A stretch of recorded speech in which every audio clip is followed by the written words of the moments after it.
welcome everybody, and happy International Women's Day. And thank you for joining us and taking time to join us at the Sprinklr Way. I'm really excited about the panel today to celebrate International Women's Day. And it's really interesting. We're living in an interesting time. JP Morgan just came out with a report that said that more and more women are getting more and more educated, more and more degrees, and more of them are going into the workforce. And so I'm going to really be interested to hear about your careers and if you can provide some insights for some of the young women in the crowd. So why don't we start by you introducing yourself and letting us know a little bit about you and what company you work for. Sure. So I'm Diane Adams. I head up marketing for a part of Twitter that most of you probably know nothing about. I have nothing to do with verification or edit buttons. But we work very closely with Sprinklr as a partner, licensing access to the data from the conversations in the public domain of Twitter.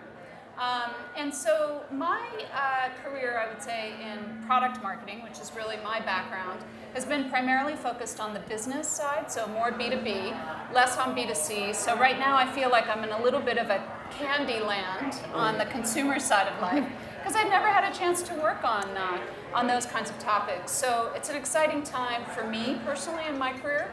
I've worked at a number of large organizations like Adobe and Autodesk, but also at 4 startups, I think. So probably some that you've heard of, including Lithium, which is now Kronos or something. Basically, I would say I'm an accidental arriver at being a product marketer, and I can talk more about that in a moment, but that's me. Wonderful, thanks. Welcome. Diane? Thanks. So I lead culture and talent for Sprinklr. So what does that mean? Otherwise known as human resources and other organizations. My love is partnering with my team and everyone within Sprinklr to create a culture where we thrive personally and professionally. And you asked about career. I would tell you I feel like I'm one of the luckiest people in the world, because my entire career, people and companies have given me the opportunity to just thrive personally and professionally. So, and that's why I'm here, because we get to do it again at Sprinklr. My name is Beverly Jackson, and I'm the Vice President of Social Strategy for MGM Resorts. I also sit on the Influence Council at Twitter, and I am a longtime customer of Sprinklr at a couple different companies, so I think that I challenge their culture all the time. I think their people would like me to leave them alone. I feel like there's a class about me somewhere in Sprinklr. No, but I love the product and I'm a big fan. I would say the easiest way to describe my career and my transition of my career is that when I was a child, my mother would tell you that I was a hellraiser. That's how my parents would describe me, and they have come up with a more polite name for it now. It's called the disruptor, and I do that sort of in the space of digital and media and entertainment. And for me, you can typically find me in a place where transformation is taking place. I like that. I like that nexus. I like that crossroads. I think it's an opportunity that leans well into my personality, and it lends itself to allowing me to teach. And I love that, and to bring people along with me. So that's kind of my story. We can talk more about it. Welcome. Rachel? Yeah, I'm Rachel Hoppy. I run a little company called the Community Roundtable. I have a little more of an entrepreneur background. It's a mix. I started my career in management consulting, and then I got into technology on the product management and product marketing side. I moved out to Silicon Valley. I was the executive at startups for a while. And then we saw a real opportunity 10 years ago to do something different, which is we feel like organizations need to learn a new style of management and leadership. We call it community management, but it's effectively managing loose networks of people to get something productive out of them. So that's what I do, but it's been a very, like most entrepreneurs, I've been dabbled in a lot of different things, and I don't really like taking no for an answer, which is why I had to start my own thing eventually, because too many people were telling me no. Well, thank you all. It's an awesome, awesome panel. For those who don't know, I didn't get a chance to introduce myself. My name is Yoli Chisholm. I'm the VP of Marketing here at Sprinklr, and I've been a digital marketer for much, much too long. So the theme for this year's International Women's Day is balance for better. I wonder if some of you can sort of give some insights into what do you think has made you successful in your career? Diane, do you want to take that? I'll be glad to start. So I think kind of like I introduced myself, I care a lot about creating a world, a culture where people thrive personally and professionally. And I did have those opportunities. So for me, there are really two things that come to mind throughout my career. It's always surrounding myself with great people that would invest in you and that were positive, give positive energy. So it's always about the people. And the second thing is always choosing cultures or companies that had great cultures where they wanted the people to thrive and in turn that the company thrives. And I'll just give you one quick example. Many years ago, I worked with Cisco, so went when it was small and moved out, did the Silicon Valley thing and moved out to Silicon Valley, and you were really young. And my dad was diagnosed with prostate cancer, and we live on the East Coast, so I'm from North Carolina. And I thought, wow, family wants you to come home, I want to come home. And I said to John Chambers, who was the CEO at the time, and we're fortunate Sprinklr, he's on our board as well, and said to him, I realize my role is in Silicon Valley, but I really want to be close to home. So flexibility, when you think about culture, it was just huge for me. So, and his response was, we want you here for the long term.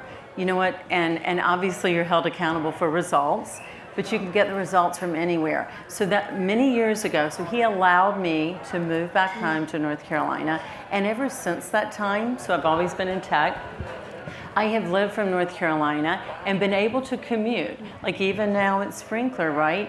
I have my two worlds, North Carolina that I love and New York City that I love, right? So it just works. But for me, it's about what culture works for my whole life, what culture has those values. So that's what I want to create for the others. But that to me, people and culture, you get those two things right, we're all going to win.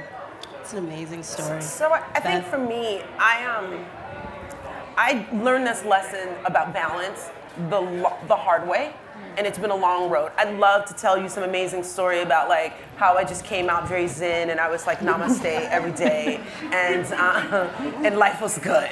I am absolutely, potentially certifiably crazy. But that's okay, because I know my crazy, and I'm okay with it. And that's a part of the balance process. So in managing teams of people, I know how intense I am, I know how driven I am, I know how competitive I am, and that's not healthy for my teams.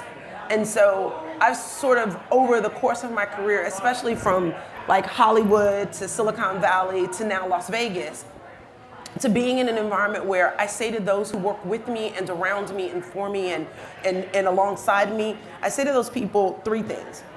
In order for us to be successful, we need to have a flat work. A good idea can come from everyone. It's possible that I'm the smartest person in the room, but it's highly unlikely. So a good idea can come from anyone.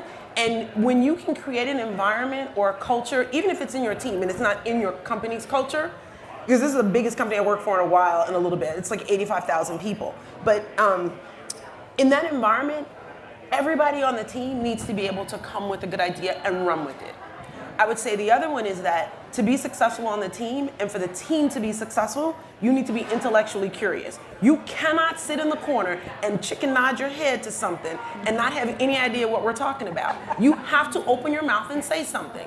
And then I think the other thing that I want the team to be is this I didn't know this was a proverb. I kind of thought I came up with it, and then I said it on stage one day and someone gave me the psalm that it is, and it's in my office. It says, be brave.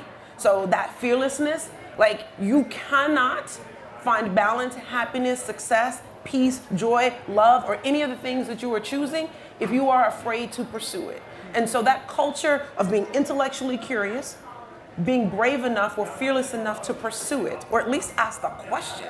And this idea that a good idea can come from anyone is a culture that allows me to sort of build a team and be with people and build a product or a service that sort of delivers on the thing that's not going to keep me crazy up at night. And that's my balance. That's a good transition to the next question, which is sort of like building on that. If you think about, there's a lot of young women in the audience, or if you think about your 22-year-old self, what key lesson would you give to a young person who's looking to really excel in the corporate world, a young woman? What are some of the lessons, Diana, that you would want to share? Well, I'm going to share 2 points, which may seem to contradict each other, but I think you'll understand, and I'll try to explain why. One is, don't be afraid to leave. And I don't necessarily mean don't be afraid to leave a company, but don't be afraid to leave your team, your current job. And the second one is don't, or I should say, do ask. So what I mean by those 2 things is that in my career anyway, I describe myself as the accidental marketer. I never intended to be a marketer. There was no pyramid that said, you're going to be a marketer, right? And so what happened along the way was that I had conversations with people. I asked people questions. Those led to other discussions, which opened doors up for me that I had never imagined walking through. But along the way too, and especially even in my first job, I had some very difficult situations that I ran into that all of us run into in life. In this particular case, it was actually around sexual harassment, not of me, but of somebody that I had brought in as a contractor. And I had to deal with it. And I realized in the moment that I was dealing with it, meaning that I was making it visible and asking for something to be done about it, that nothing was going to be done about it. And that was a point where I had to make a decision. Am I going to stay in this culture? This is not a good culture for me if it can't support me, and by extension, this person who I'd brought in as a contractor. So it was a very long time ago. In this day and age, that would not have happened. But it gave me, or it set a catalyst anyway, to really start thinking, what's next? What should be next? And I think that's a question that we all have to ask ourselves without feeling like, I gotta leave, but maybe I need to leave this particular experience because sometimes we get bored, sometimes it's a toxic situation, sometimes there are opportunities that you really should embrace because they may seem scary, but if you go towards them, it's a stepping stone, it leads to something else. And so those are So don't be afraid to leave, don't be afraid to ask. But shouldn't you get bored? Oh, I always should get bored. You should get bored. You should get bored. And the other lesson that I learned was from a man who had been at IBM for decades. And I'm like, what kept you at IBM for 30 years, right? He said, I always change jobs every 18 to 24 months. And I thought, wow, I didn't know you could do that. Like, Yeah. You know, I wasn't at IBM, by the way. Yeah. I want to give you a chance, Rachel. Anything you'd want to say to a young woman looking to excel? So I think a lot of young people in general, young women in particular, are trying to pursue this ideal. And I didn't know what. I wanted to be Secretary of State when I was 21. That's I must not have been on the gonna Supreme Court. happen. Yeah, like, I don't know what I was thinking. But then I worked in Washington, D.C., and I was like, oh, no, this is not going to work for me. But I would say don't be afraid to not have a plan. Like, to go explore things. Because if you look at my career, you would look at it and be like, well, that made no sense. And then all of a sudden in my early 40s, the Venn diagram closed. And there was an opportunity right in the middle that I was uniquely qualified for that made me very valuable. And so I think we have this notion that we want to go into HR or marketing or whatever, and we're just like going to keep, that's a boring way to do it. And you have to combine that with knowing to say no, which I didn't always know when I was young, And it took way too long in my career to find somebody who understood my unique value. Yep. And so I didn't understand my unique value. And so until you find that person, keep looking. Yep. Because you need you need your unique values reflected by someone else. Because what you do that's unique is super easy for you. So you're not self-aware that why can't everybody do that? Like, it's super easy. Why can't? I used to get so upset when I was in my early 20s with my senior leaders because they couldn't do certain things.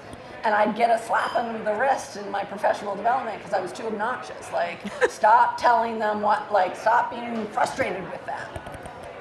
And I didn't understand, I didn't understand, what was going on there. One of the things that I really like, and I'll give you a chance, is this idea of it's not necessarily always about a culture fit, but it's about a culture add.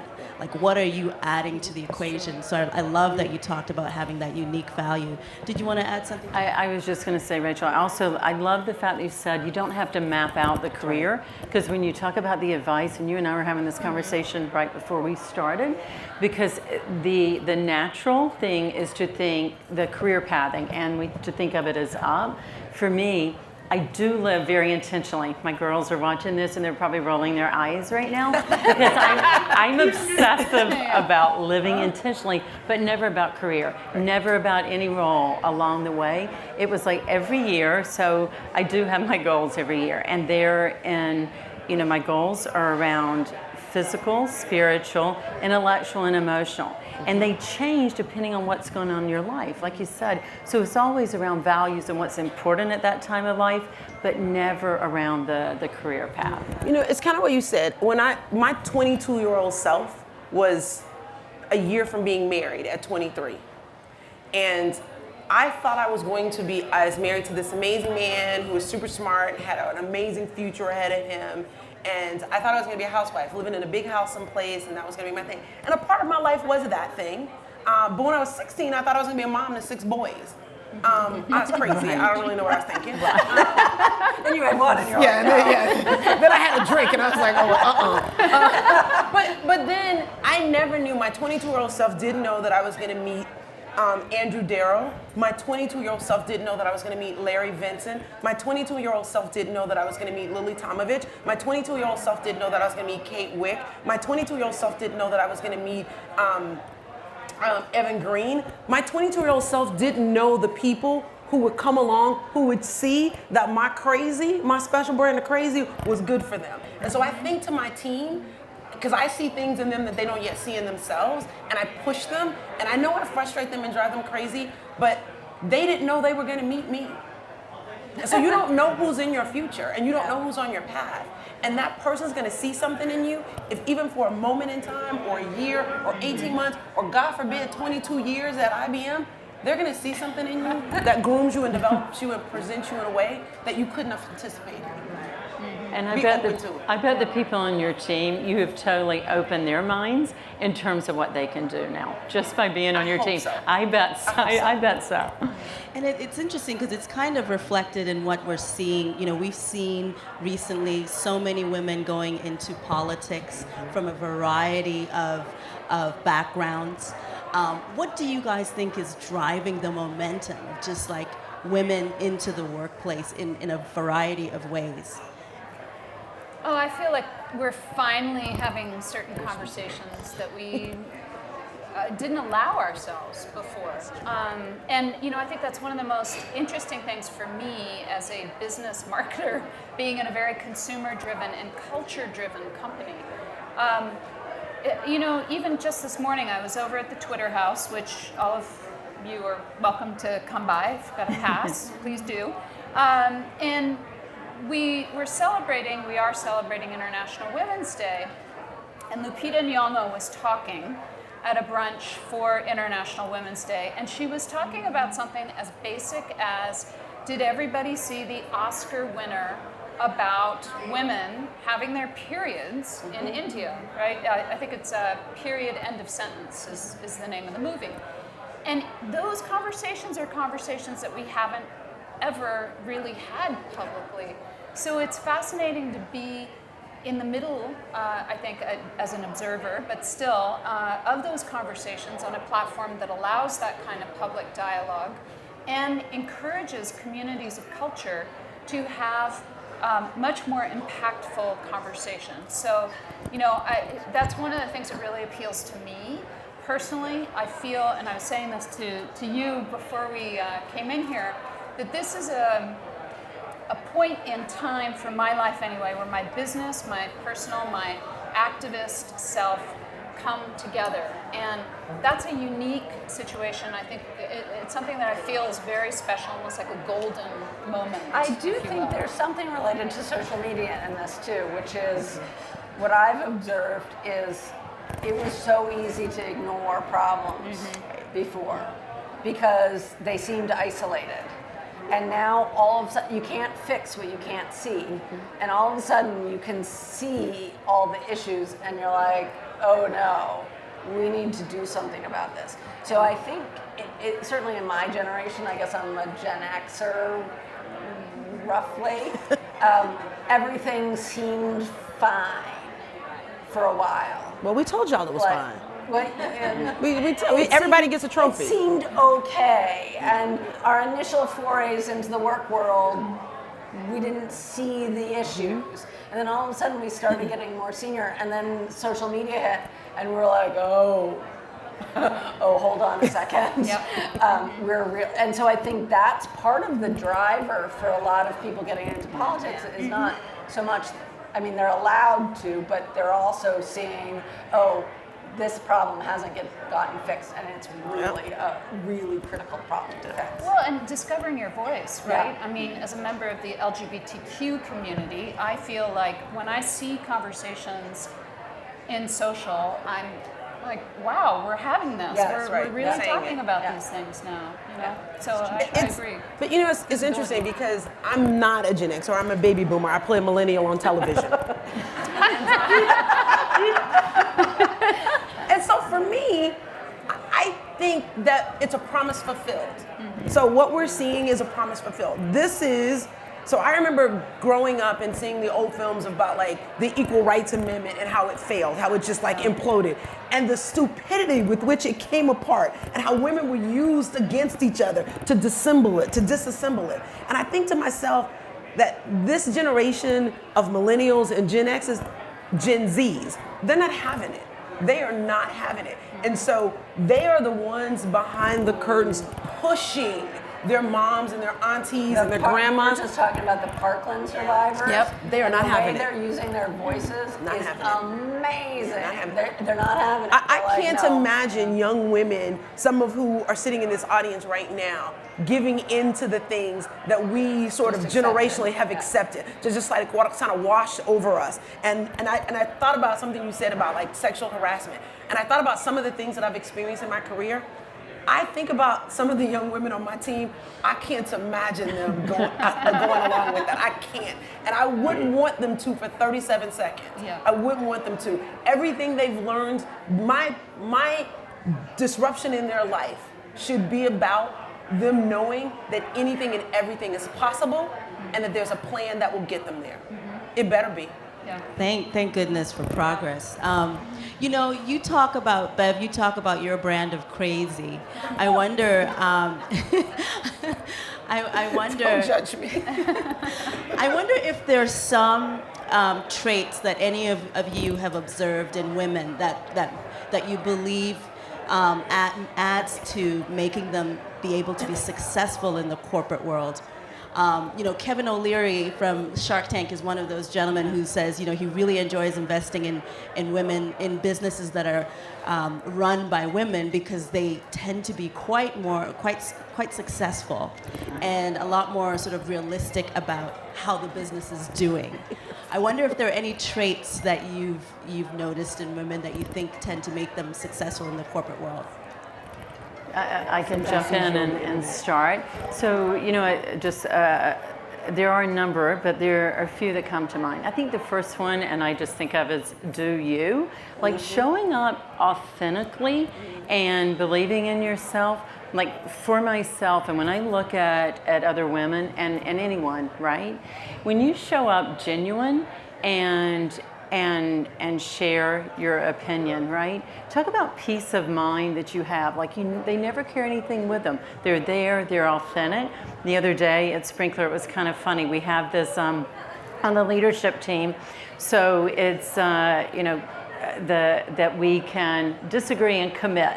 And we were having this debate, and I go, okay, I commit and disagree. And they go, wait, you like really got that wrong. You're supposed to disagree and commit. I said, okay, I got it. But you know what the point is, to show up that way is such a beautiful thing, because then we really are at our best, right? And so I think that's the first thing, being confident in yourself and loving yourself enough to know you can show up that way. And I think the second thing I would say is traits, it is that piece around choosing joy, and that applies to your whole life. If you just take it to the business world for a minute, think about the people that you put on your calendar the fastest. The people that are going to show up positive, problem solvers, high energy, they get on your calendar a whole lot faster. And I think, so whether it's work or personally, like in our personal life, years ago, we have the tradition of dancing on the table. So to show we embrace adversity, like when things get really hard, you know what? You turn up the music, you get on the table, and you dance to say, first day of the rest of our lives. This is really hard, but we're going to embrace it. And I think about that in the workplace as well, because you think about it, a lot of our business stuff are way first world problems, Absolutely. right? So anyway, it's the choose joy and embrace adversity. One of the things I see women do that's related but different, which is be patient and impatient about the right things, right? So I am impatient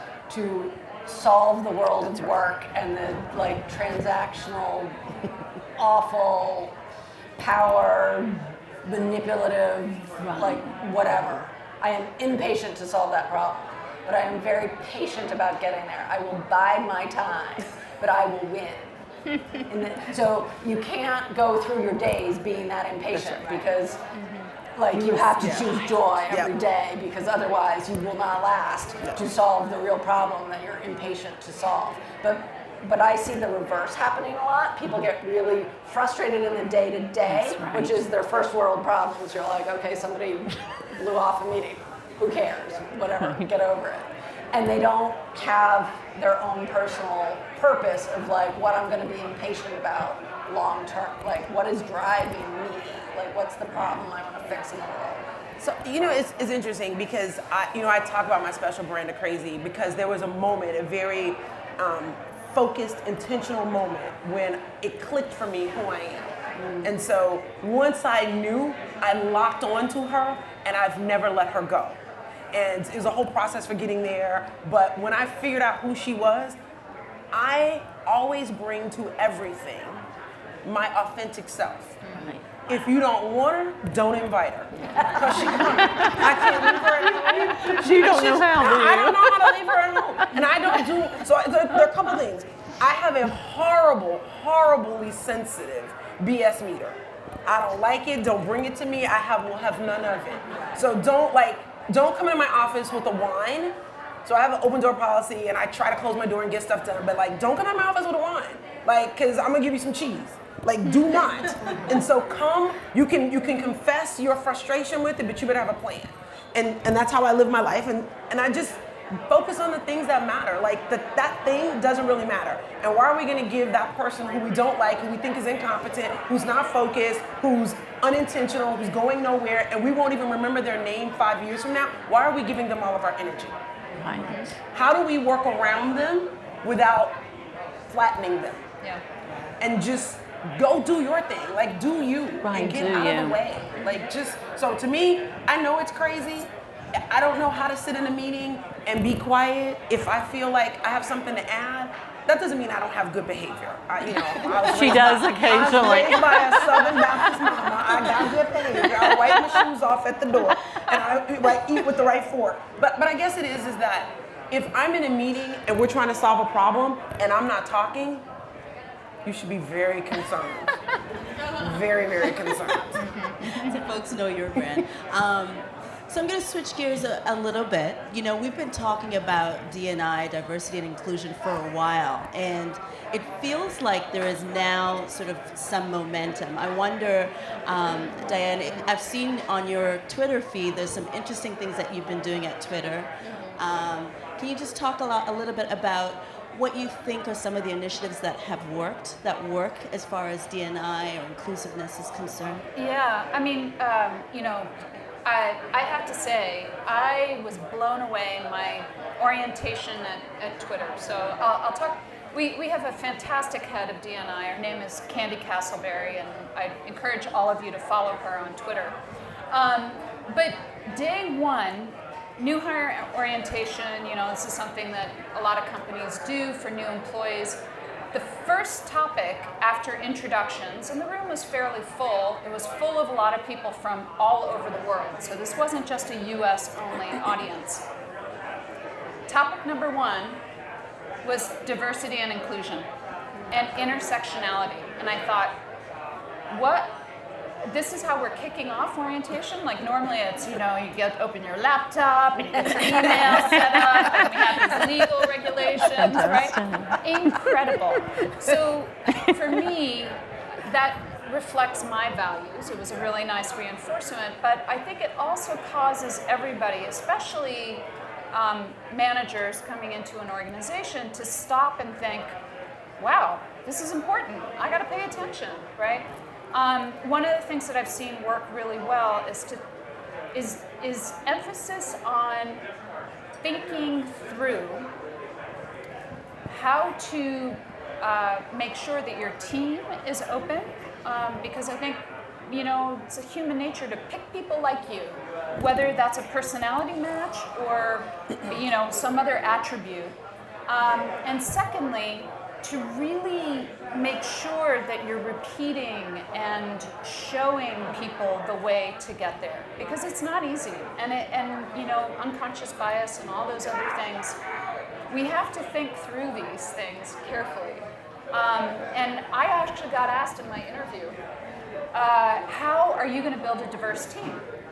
Because most of the team is based in Boulder, Colorado, and as the person who was interviewing me said, if I only hired people in Boulder, they'd be white dudes with beards who like beer, and bicycles, right? So help me understand how you're going to build a diverse team. And it was the first time I'd been asked that question, and again, was a good reinforcement for asking me to think about this, right? And I think about it in two ways. So sorry, I will wrap up. In two ways. Not just diversity of what you look like or what you represent, but also how you think. And in any team, you need that balance. You need some extroverts, you need some introverts, you need some doers, you need some thinkers and strategizers, right? And so it's important to have multiple views reflected, both what you bring from your personal experience, your ethnic background, your cultural background, but also how you think about problems.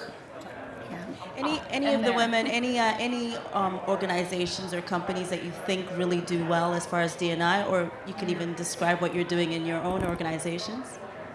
There's two that come to mind for me, which is Ultimate Software, which is an HR management software. It's very female heavy, but also diverse in terms of race and other things. And SAP, oddly, has been interesting. Like maybe not the most diverse and inclusive place, but surprisingly diverse and inclusive. I think, so, I've been an old black lady for a long time, and so I thought I understood diversity. I wore my D&I banner proudly, D&I, and what I realized working at MGM, where we are a majority minority company,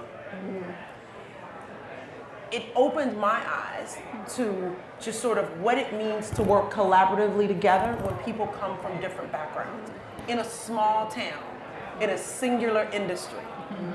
there are so many possibilities and iterations of what it means to be truly inclusive, not just to our guests who come from all over the world, but to the employees that make up the 85,000 men and women, to sort of the idea of like who our vendors are and who we do business with. And for me, I learned something new that makes me better every day. And I thought I knew. Well, and I love what you said, because as I'm listening to you talk, I think we all know diversity inclusion goes way beyond race and gender. Right. And at the end of the day, it is about seeking to understand. So when I think, so I can just speak to Sprinklr, I mean, so we're doing some good things, like you said, in terms of diverse interview teams. The whole interview team has to agree. We're doing some operational things that's making a difference, just in terms of the makeup of the workforce. That one of our and our cultural aspirations statement is to treat each other like family. So internally, we have had a lot of conversations, and we're about to launch this, but not yet. But I look to LinkedIn, I think they do this well. Like, they don't talk about D&I, they talk about belonging. So if I bring it back to us, treat each other like family. And there was a lot of debate internally whether or not we would say that. What does that mean, right? Like you can't fire family. Somebody said, well, yeah, you can. But Yeah, you can. but if you really think about what family should mean, it's love and respect. So with us, is how do we help everybody understand each other now, and that's next for us. So seek to understand each other, and treat with respect, and take it up a level, so you do create the belonging, and a lot of what LinkedIn I think is doing. So I look to them to learn. Yeah, and as a small company, I go more for that. We can't be diverse. Like, we don't have enough people. Right.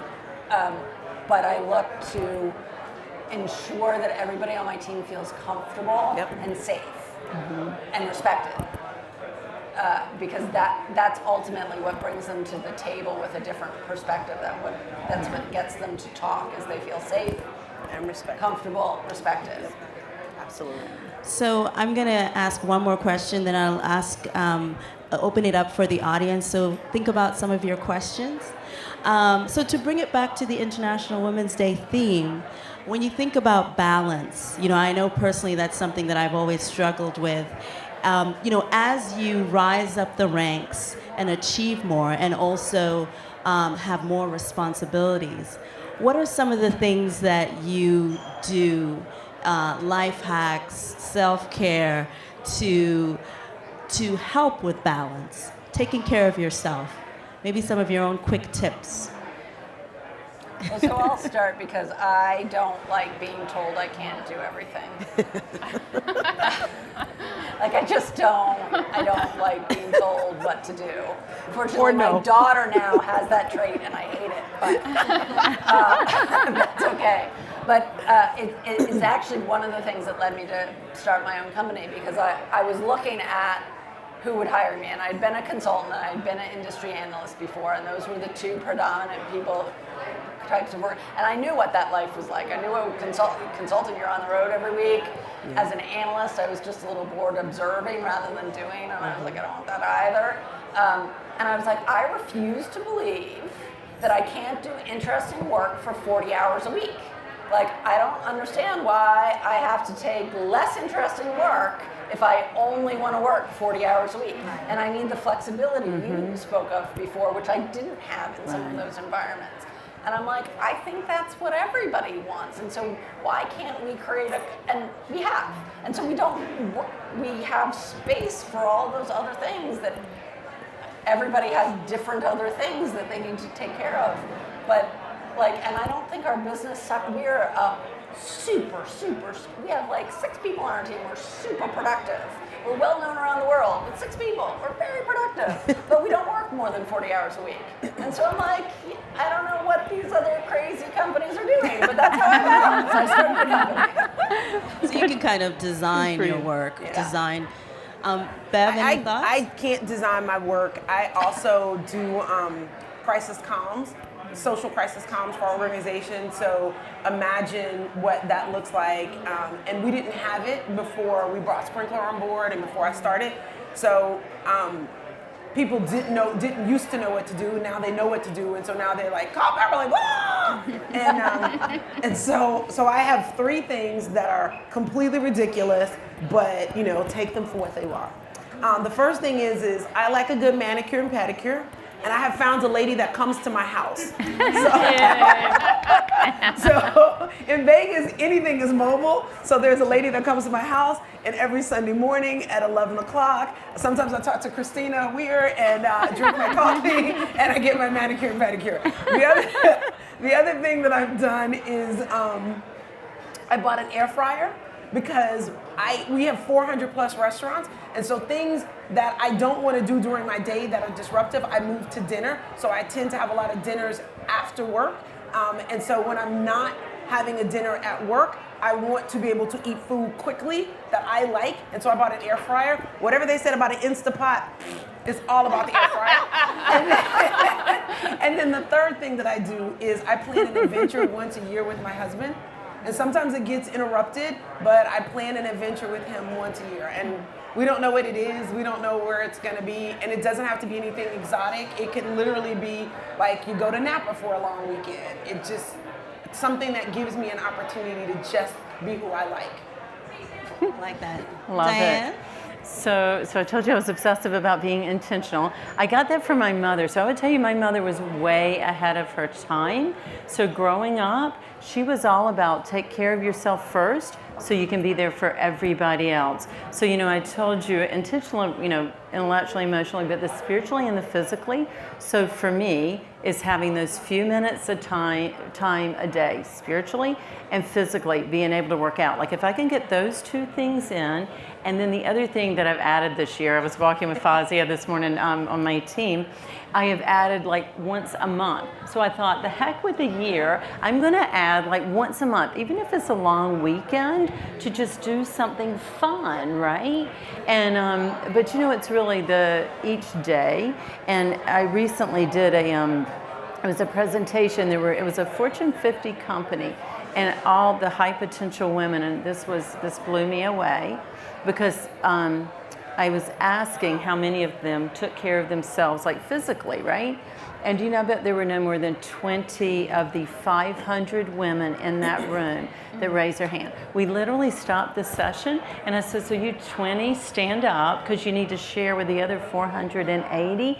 But again, it does go back about making time for us. So I'm really glad you asked the question, because it is so we can take care of everybody else, but we got to be in a good place first. Thank you. Thoughts, Diana? Well, for me, about 10 years ago, I was facing an hour-and-a-half commute each way in the car. And the next job I found, and the last 4 jobs that I've had, I prioritized being able to walk to work. So that's kind of Good my for way you. That's so cool. of trying to take care of myself. So my commute is about a 2-mile walk in the morning, which is nice. Perfect. It just helps me great. stay centered. And then the second thing is that my wife and I love to travel. So we have a big trip planned this year to go to Sweden for midsummer and see some friends there. It's So, perfect. yeah. It's good. Excellent. Okay, I'm going to open it up to the room. I do have some additional questions, but I would love to see if any of you guys have some questions for the ladies. If you don't ask questions, we're just going to talk. Or we'll ask you. It'll be a rapid fire quiz thing. I have a question. So how do y'all combat if you ever speak up at work or even in your personal life in a group of people and you feel like your voice isn't welcome or it might be squashed or you're intimidated to speak up? How do you combat that? So those are 2 different questions. One of them is being intimidated, and that's a self issue. Okay. And so we go back to that. But the other one is you don't feel safe in talking or welcomed or heard. And those are 2 separate issues. One's organizational, one's personal. And I'll let you answer the organizational one. I'll answer the personal one. I literally started speaking up in meetings about only the things that I was rock solid sure about and confident about, that I could point to outside data, that I could point to examples. And when you can lean into data, this I learned from Sprinklr. When you can lean into the data, Yay.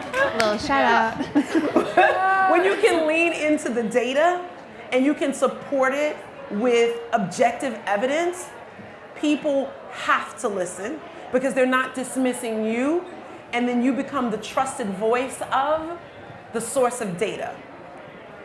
You know, I do love that you said that. And I'm actually not making the plug for Sprinklr. Like I learned early in my, even though I'm glad you did, the earlier in my career, because this was way on my mind, so I'm glad you brought it up. I learned myself I had to do a much better job of leading with data. And I would tell you, I think my team and I now, it's all about the data. Like, because I feel like when you meet with someone, whether you're in a room, whether you're meeting one-on-one with someone, if you can show up in that first 5 minutes with substance, right, with the data. So I think the second thing is, and this is just me because I went through this for a long time earlier in my career, and you realize that people are making the same points that are in your head, right? And I literally just have to coach myself to be confident enough to put it out there and be okay if they just like moved on. Like it was, so a lot of just in the moment coaching myself to get okay with it. Has anybody here heard about amplification? Have you heard that idea? Yes, right? yes. So that's another thing you can talk about with your team, with your manager, if you're comfortable doing that. It's something that I've talked to my team about, and I think we've all run into that. You know, you say something, and then 5 minutes later, somebody else says something, and it's like, oh, we're going to listen to him. You know, so amplification is if you say something, somebody else on your team can say, as Diana said, right? And amplify that. The women in the Obama administration actually used that as a way to reinforce the fact that a woman was bringing an idea to the table and to make sure that she was heard. You know, it can be used for I'll add to that, which is, I'll bring it back to the diversity and inclusion. You can't be the token whatever. Right. Because I was on 2 senior management teams as the only woman, and I was the only one at the board meeting, the only VC, the only one in the room, and I sat at the edge, and nobody wanted to hear from me. And some of the conversations, I was like, need to sort this out. But like I was the youngest and I was the only. And that's why you can't have token anything. That's exactly right. I will tell you this one thing, and you never know who you're going to learn something from. And this wasn't necessarily I'm not going to say her name, but not necessarily my favorite boss, but I worked at a tech company in Silicon Valley, and the woman who was in charge of one of the marketing leads said, if you were going to present something, you can only have 3 bullets. And that made me distill my thoughts. Yes. And so I came with data, an example, and then something that would lean into a conversation for corrective action inside of our organization.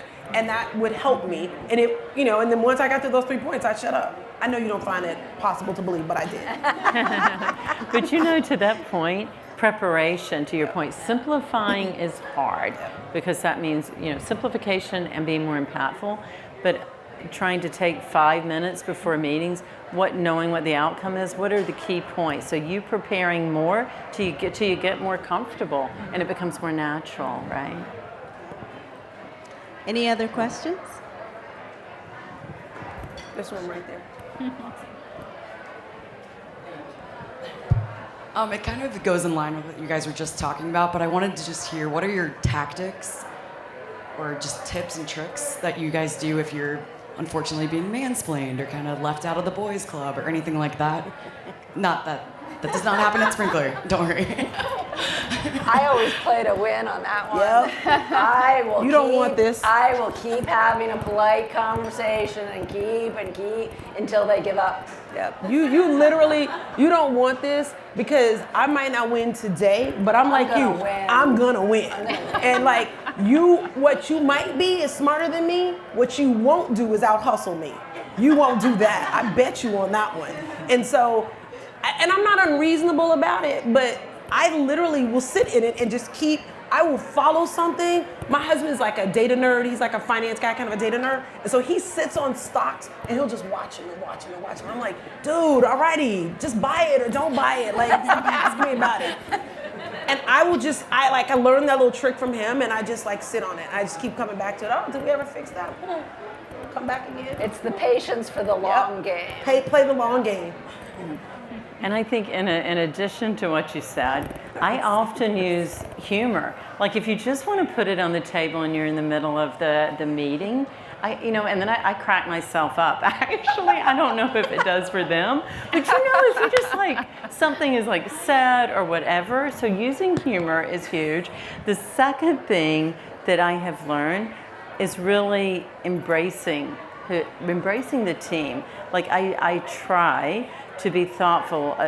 We should do this in general, but your team one, if you will, really getting to know each other, because then they invite you in, right? Mm-hmm. So I feel like I own that, so that I get to know them, and then you're naturally invited in. I think for me, the other thing is, if you've ever seen a market research study, where they put you behind or in a room and you're having a conversation, there's always a facilitator in the room whose job it is to sort of go, so we haven't heard from you. What's your opinion, right? Mm-hmm. And sometimes stepping into that role is a good way of not only getting more opinions, but also getting yours across, too. Yeah. I would add one more thing, which is the older I get, the book Radical Candor is finding a way to be direct. When somebody says something to you that frustrates you, say, I'm very frustrated by that. You don't have to say, you frustrated me. You find a way to say it politely, but get it out, like get the emotion out on the table, because that will help you resolve the content of the conversation. I also don't hold a grudge. When I'm done, I'm done. Yeah. Like, what we're not gonna do is drag this out. Like, I'm done. And I also, unless I write you off, like I have very weird rules for my life. Unless I write you off and you're dead to me, I don't bring it, and I do write people off and they're dead to me. That's probably that My mother used to always say, don't blow up a bridge behind you. And I was like, Mama, sometimes you gotta set the dynamite and burn it down. But I don't hold grudges against people, and I don't hold, like if somebody shuts me down in one meeting, I don't hold it against them and carry it into the next meeting. I come back in it at it again. And people have bad days, and I don't hold that against them, and I just keep coming at it. Like, you can't hold a grudge against people either, though. You can't. Yeah. Thank you. So true.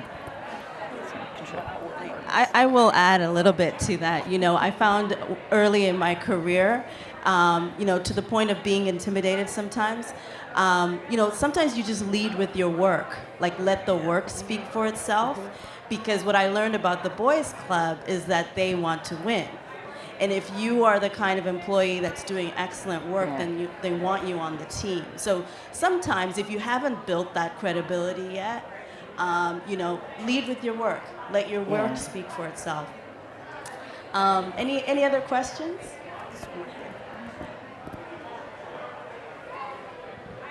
I had a question. I apologize, I forget your name, but you were... Beverly. Beverly. I know. But you had spoken earlier about having a moment where you just accepted your genuine self and owned your power. And I was curious for all of you if you had any insight about that and not shying away from like your unique self. So I will tell you what that moment was for me. I used to be an environmental auditor. And so I lived in Alaska doing an assessment of a DoD facility for hazardous materials for an abandoned military base. Shocker. I was really good at it. And so my audit team would come in and we would assess whether or not a general manager had done a sufficient enough job to keep that facility in compliance, and his or her bonus was based on that. I got sick and was sent home. and realized that I did not want to do that work because I had like this really weird medical issue related to that work, and I just didn't want to go back. And I was very good at it. I was probably one of the top 10 people in the country that did it, especially women, young women, and I just didn't want to do it. And so I laid on the couch for 6 weeks, and then I realized that I'm not a couch layer oner. And I went to the University of California to Irvine. I was living in Southern California at the time, and I took a series of professional career diagnostic tests. And every result came back and said what I had been doing for the first 7 or 8 years of my career was absolutely not the thing I should be doing. And the data spoke to me, and I said, well, that seemed crazy. And I focused on the side that said I would be happier doing these things, and I never looked back.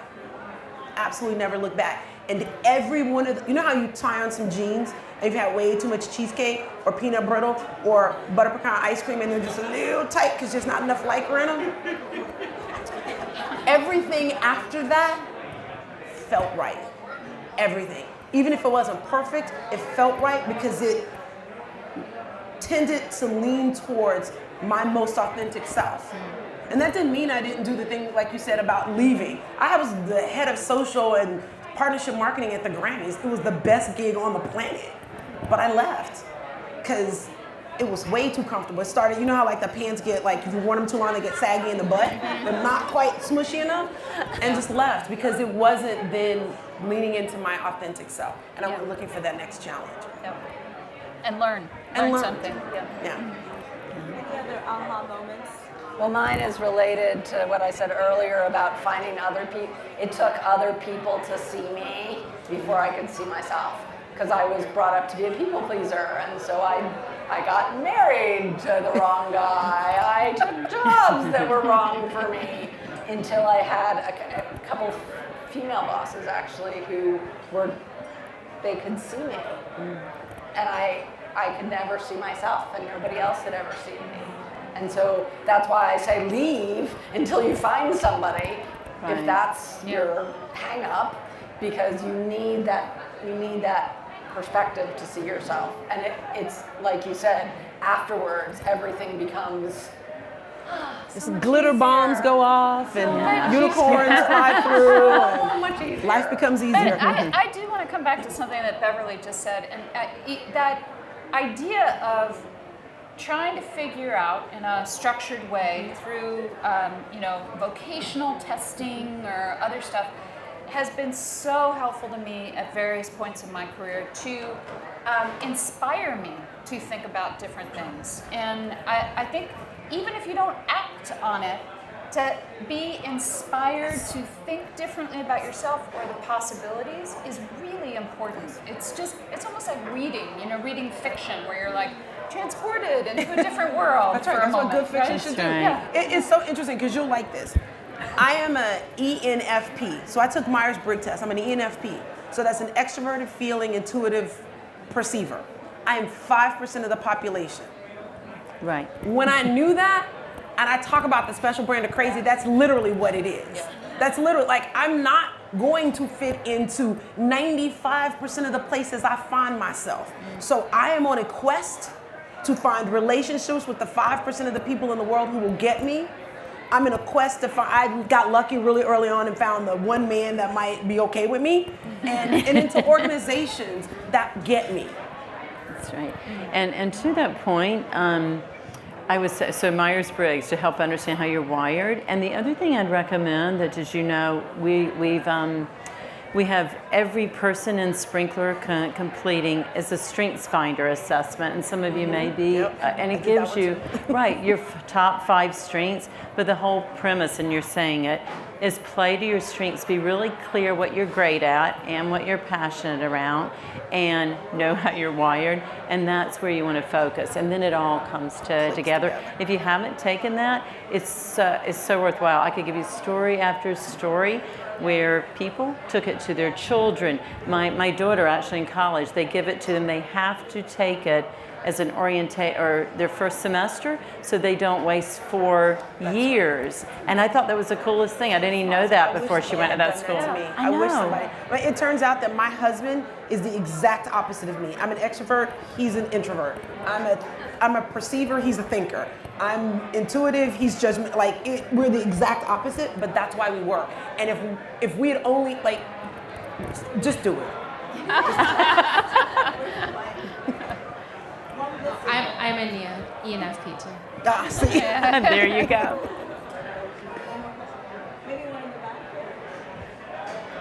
I'm an ENTJ.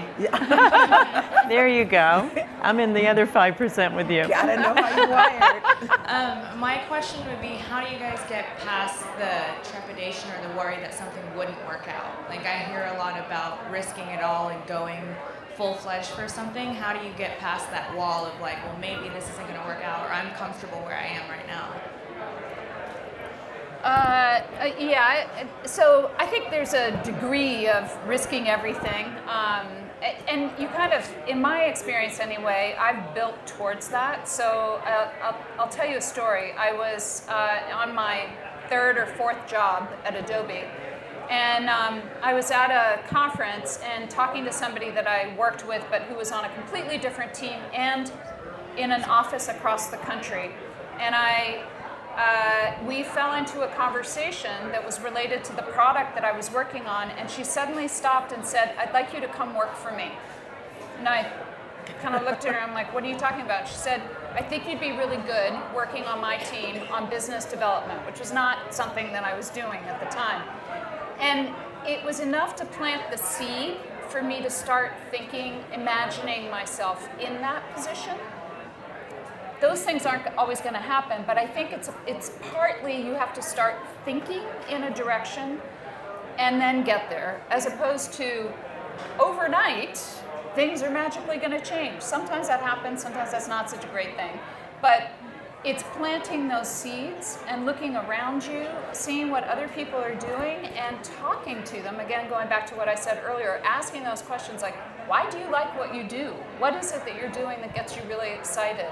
I see some great work coming out of you. I'm wondering, maybe that's the kind of work that I want to do.